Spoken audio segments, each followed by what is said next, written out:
Things I learned by working with Kevin Systrom of Instagram, Brian Chesky of Airbnb, and Brian Armstrong of Coinbase. Let's start with Kevin Systrom, the co-founder of Instagram. I joined Instagram early on when we were less than probably 100 employees and made $0 in revenue. Let me rewind that. There was a time when Instagram made $0 in revenue. Those were the early times when we had fun building an amazing product to grow Instagram to become a juggernaut that it is today. As per many estimates, Instagram makes well over $20 billion in ad revenue and is more than 50% of Meta's overall revenue. I spent 3.5 years at Instagram and got a chance to assemble an incredibly talented team, and we went on to build some amazing products together. Let me share some war stories with you. Back in 2015, we had a mandate to deliver $1 billion in revenue in 365 days. Let me say that again. We went from $0 in revenue to $1 billion in revenue in just under a year.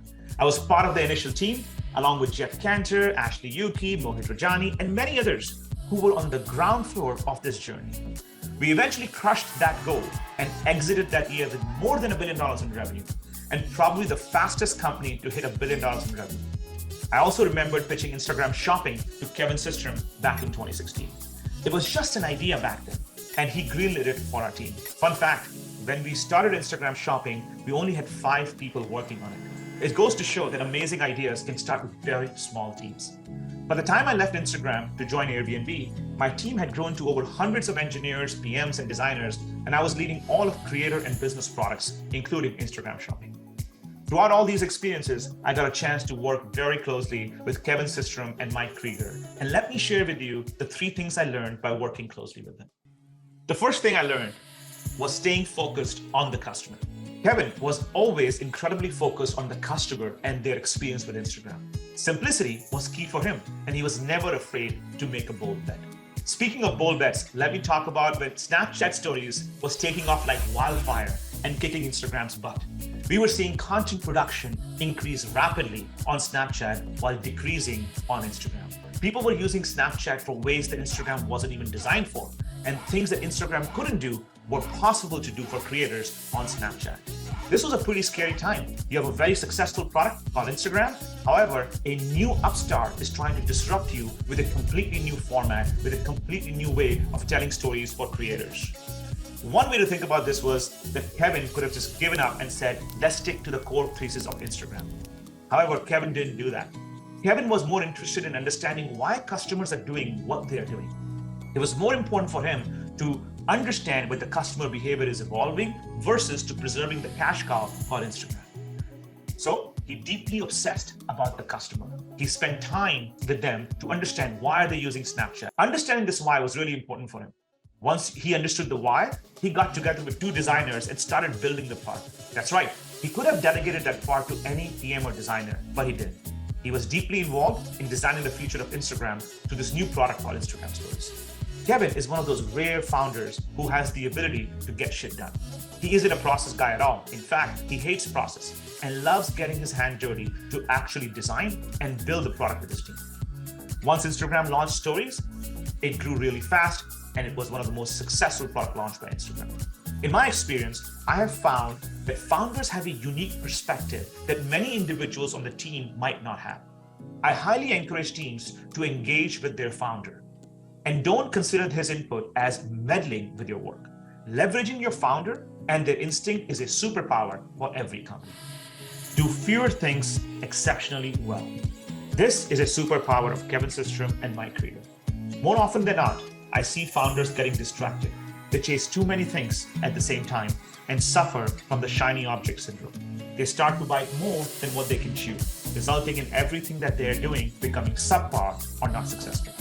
Kevin and Mike, on the other hand, deliberately follow the art and science of saying no to more things than they say yes to.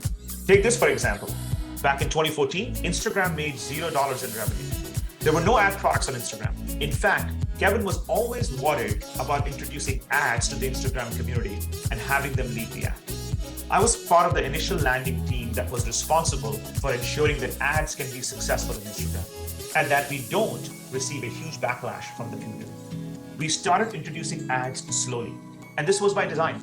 Every morning, Kevin Systrom would personally review the ads that went live on Instagram. Yes, you heard it right. Every morning, our marketing person would print the ads that were scheduled to go live on Instagram and leave those printed copies on Kevin's desk. At 10 a.m., Kevin would review each ad and will tell us if he wants a particular ad to run or not. He was looking for brands and ad creatives that align with Instagram's community ethos and wouldn't annoy the user base.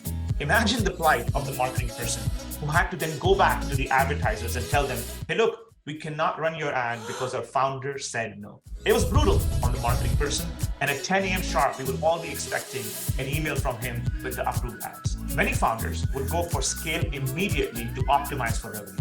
But Kevin was different. He was more interested in doing fewer things exceptionally well for the community versus doing everything all at the same time.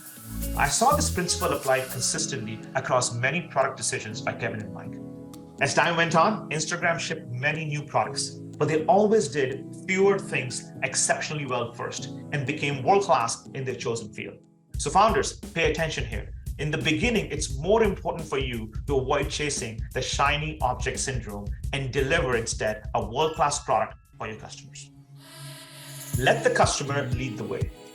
Kevin used to say that over time, your customers will lead the way and help you figure out what problems you should be solving for them. Take this, for example. Back in 2015, we saw a new phenomenon emerge on Instagram. Many small businesses and creators started using Instagram for selling products. They would hack Instagram feed to promote products they wanted to sell to their followers. To accept payments, they would ask customers to pay using PayPal or Venmo. When the product shipped, they would DM their customers they're tracking them. All of this commerce action was happening on Instagram organically. Kevin and Mike never designed Instagram to support this use case. But here we were, where the customers were hacking the product in new ways and leading the way. I remember our trip to Southeast Asia, where we saw businesses and creators skip creating websites altogether. Instead, they would rather create an Instagram profile and sell products to their followers worldwide. We quickly recognized this opportunity. In 2016, I pitched Kevin and Mike the idea to build Instagram Shopping. And credit to them, they agreed to investing resources in this idea. We assembled a small team of 5 engineers, 1 product manager, 1 designer to start building this product. In 6 months, the product went live, and rest, as they say, is history. If you're a founder, pay special attention to the emerging customer behavior on the product. Customers will hack your product and use it in ways that you cannot always anticipate. They will always lead the way.